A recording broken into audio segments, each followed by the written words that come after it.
In November of 2024, it was widely reported in the Australian media that Project C3000, the Royal Australian Navy's General Purpose Frigate Acquisition Program, had been shortlisted down to two designers: Japan's Mitsubishi Heavy Industries with their Evolved Mogami, and Germany's TKMS, offering their MEKO A200 in two configurations: the baseline Egyptian Al Aziz frigate, with its European weapons, sensors and combat management system, and an Australianised version of the same, which would use the RAN's preferred weapon sensors and CMS. With reporting now suggesting that the shipbuilders are meant to provide their final submissions to the government by the end of March, we are probably only a few months away from a decision being made, potentially even this side of the upcoming federal election.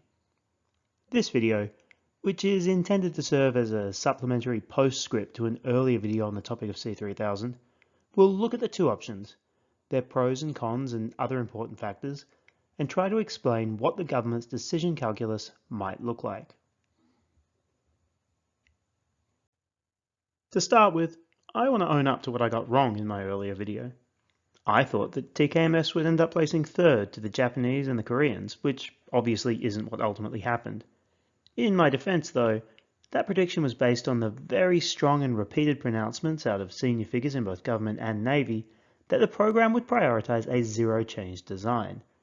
That is, a design which is already in service with another Navy, with no significant changes to be permitted. But what we've actually ended up with are two designs which are both very different to anything in service today.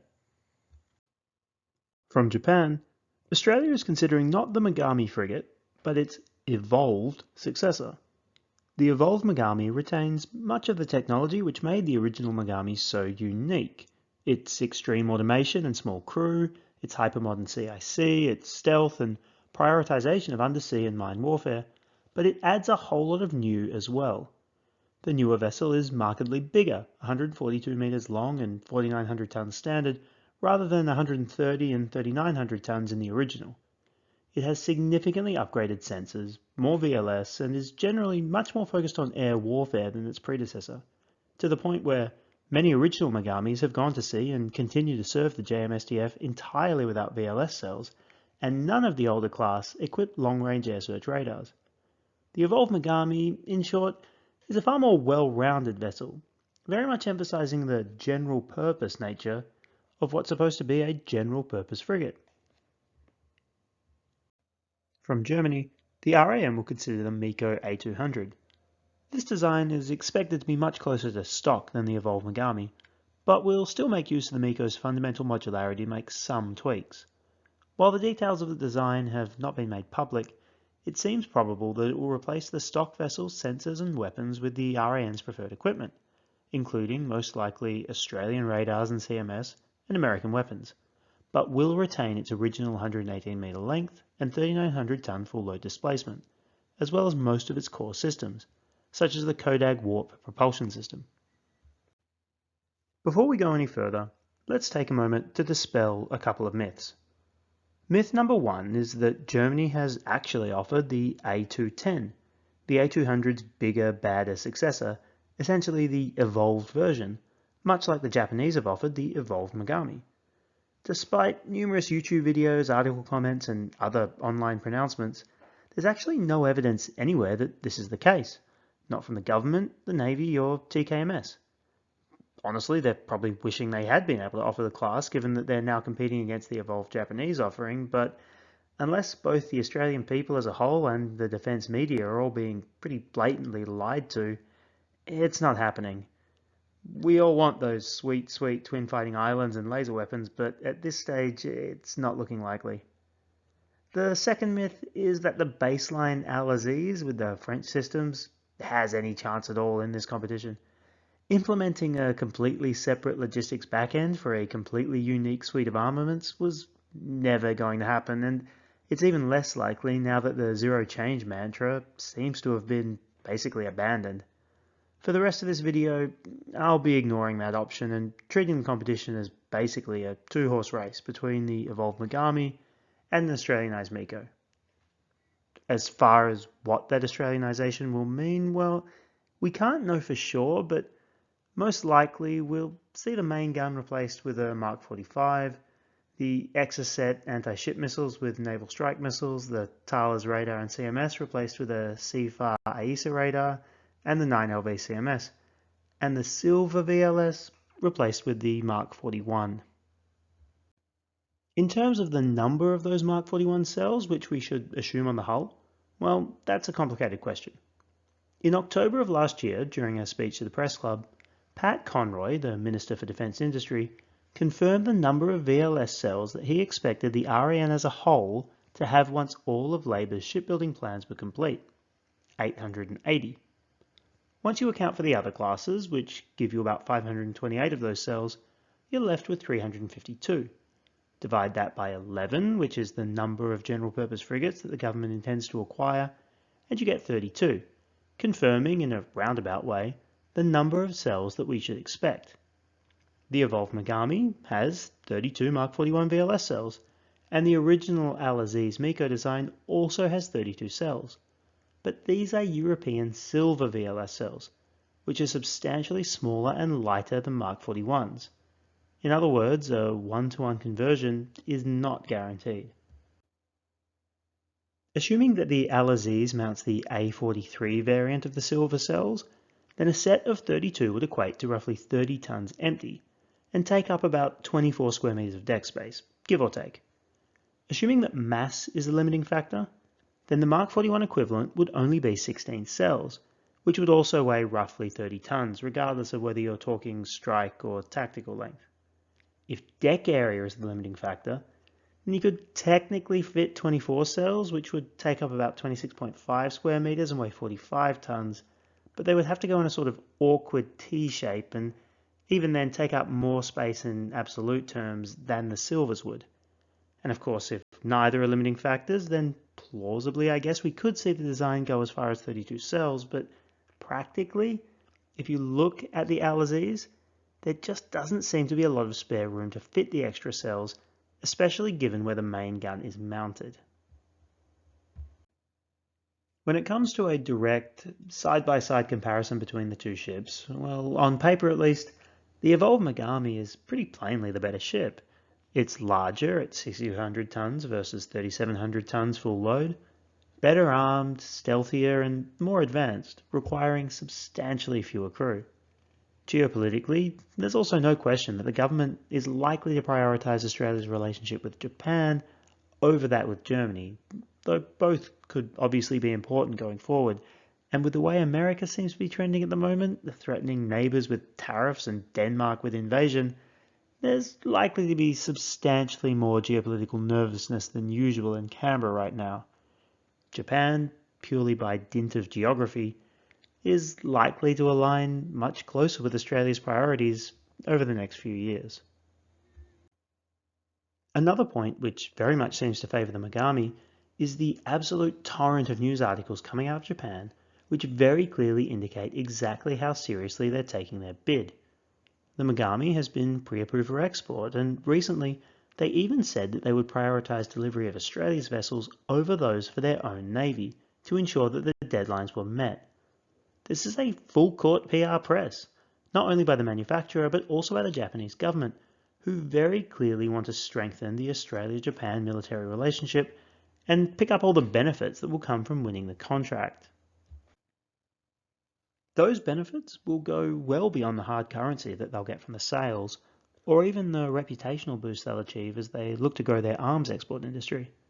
A common frigate with Australia will massively boost the overall fleet size, which will in turn make building and supporting their own fleet cheaper thanks to economies of scale in the supply chains. It's also likely to make through-life costs lower by spreading development costs between the two nations. It will boost interoperability between the JMSTF and the RAN, and in the event of a conflict, will gain the potential access to additional repair yards here in Australia. Finally, early RAN involvement will give the Japanese access to any learnings and troubleshooting that the RAN does for them in the early years of the new ship's operations. In short, as an outsider looking in with access only to the open source and reported information, it's very hard to see why the MEKO has any shot whatsoever in this decision. However, with a little thought, I think there are a handful of major factors that keep this from being a Japanese fait accompli. First, Australian commonality needs to be considered. While the Mogami offers a lot in common with existing RAN systems, it's not been tailored to the Australian fleet the way the MEKO likely has been. In particular, the inclusion of a CFAR radar is likely to be very attractive to the Commonwealth, given that they own half of CEA Technologies and can therefore save money in purchasing the system. Maybe even more importantly though, the Mogami is unlikely to have the 9LV combat system built in from day one, which will make personnel transfer that much trickier to the Mogami from other surface combatants.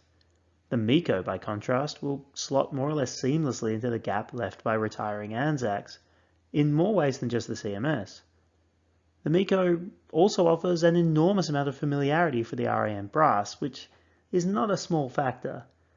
On the softer and more sentimental side, many of the RAN senior people will have served on board ANZACs and likely have fond memories.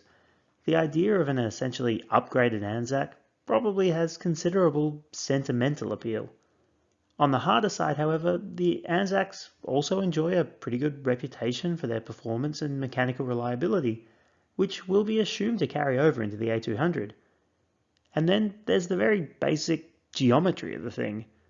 With the MEKO being basically the same size as the ANZAC, then there's no question that existing infrastructure, ship lifts, hard stands and dry docks, will be perfectly suitable without needing any changes made. Admittedly, with the Hunters coming into service, these will be under review anyway, but in the short term, the commonality could certainly be a factor. Another way in which selecting Mogami has the potential to spook decision makers in the RAN is in its rather unique way of operating. Famously, the crew complement of a Mogami is 90, and the Japanese have claimed that in wartime this could be reduced to as low as 60, which is about a third the number of crew that an ANZAC or a Hobart requires, and half what a MEKO A200 can boast. In isolation, this fact is undoubtedly enormously appealing to an RAN which is already undermanned. However, the Japanese achieved this low crew complement by fundamentally rethinking how they operate their ships, everywhere from the CIC to the galley. This would in turn require the Australian Navy to undertake the same rethink about how it would operate its ships, but also how it trains its people to operate them, how it maintains them, and even its approach to damage control, which is very strongly de-emphasized on board a Mogami. Basically, with 60 people on board, damage control is kind of a non-starter. If you're hit, you're probably going down, and priority shifts to protecting the people, not the hull. This could cause some consternation for the RAN and might count against the ship when decision time comes. Finally, there are a handful of less obvious geopolitical and commercial considerations. For all the closeness between Japan and Australia, on the world stage we can't ignore Japan's limited experience as a military export partner. It's true that many of their recent pronouncements, especially their willingness to prioritise Australian delivery over their own, will have done a lot to calm those fears. It's still going to be a consideration in Canberra.